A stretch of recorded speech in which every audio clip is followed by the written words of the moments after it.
He noticed the cameras before he noticed the voice. They were everywhere once he started looking. A black dome above the entrance of his apartment block, a tiny lens tucked behind the fluorescent price board at the supermarket, a reflected red dot in the train window as he rode home in the dark. It was all normal, of course. Every city was like this now. But that night, as rain slid down the glass and the train hummed over the tracks, Luca watched his own dim reflection and saw something he had never seen before.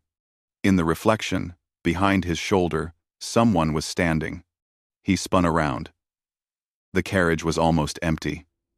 A tired woman in a gray coat scrolled on her phone. A kid in a hoodie watched a video without headphones.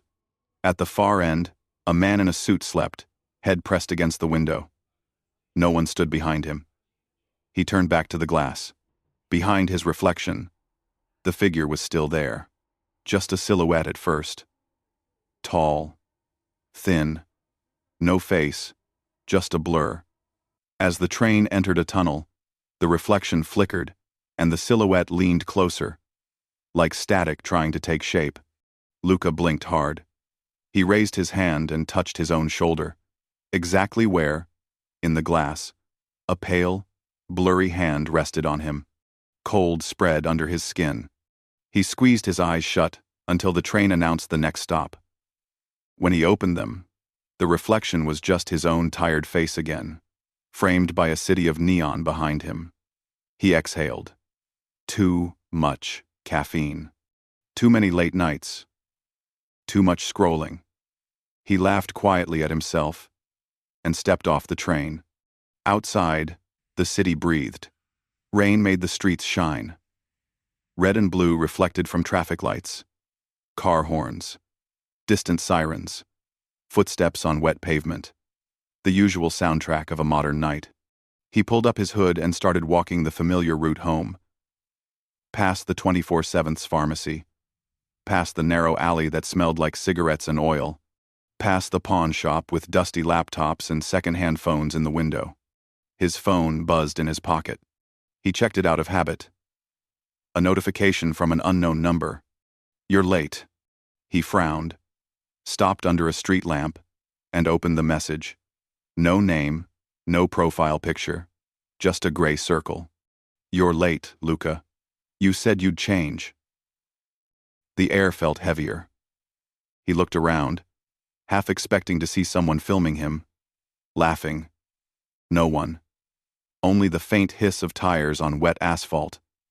A dog barking somewhere far away. He typed back.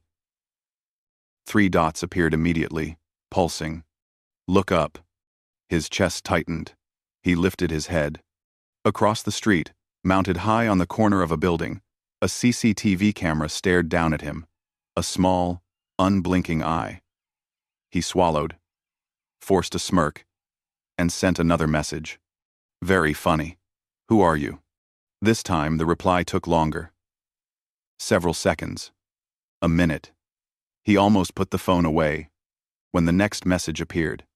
"I'm you." Just a few years ahead. Tekton, 1C. Der mein C. 1C. He stared at the screen.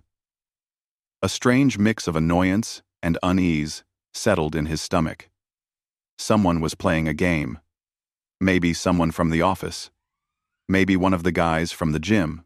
He typed, "Okay, future me, what do you want?" The reply came faster. "To show you how this ends if you keep living exactly like this."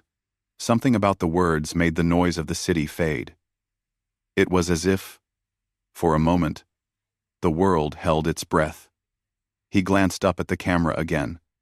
The little green light next to its lens blinked. A new message appeared. "Go home. Don't talk to anyone. Don't answer any calls. Just watch." He shivered.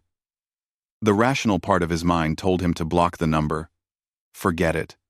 But a different part, the one that woke him up at 3 a.m., asking what he was doing with his life, curious and restless, whispered, "See where this goes."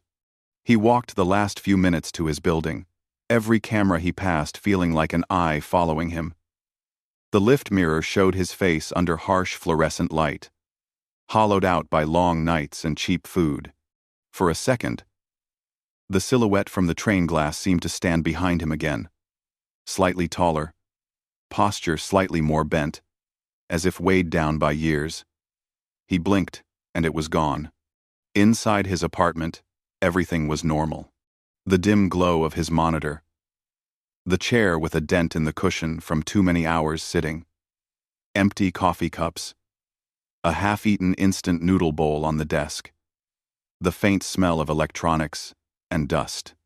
He dropped his keys on the counter, kicked off his shoes, and sat down in front of the screen. Another message arrived. Sit. Press record on your screen. I want you to see what you really look like. He hesitated, then opened his webcam app. His face appeared on the screen. 20-something. A little pale. Eyes ringed with dark circles. Hair messy. He stared at himself, thinking of all the nights he had promised to start changing tomorrow. Tomorrow, he would sleep early. Tomorrow, he would wake up at 6, go to the gym, work on a side. Tomorrow, he would wake up at 6, go to the gym, work on a side project, apply for better jobs, start a YouTube channel, learn something new. Tomorrow never came.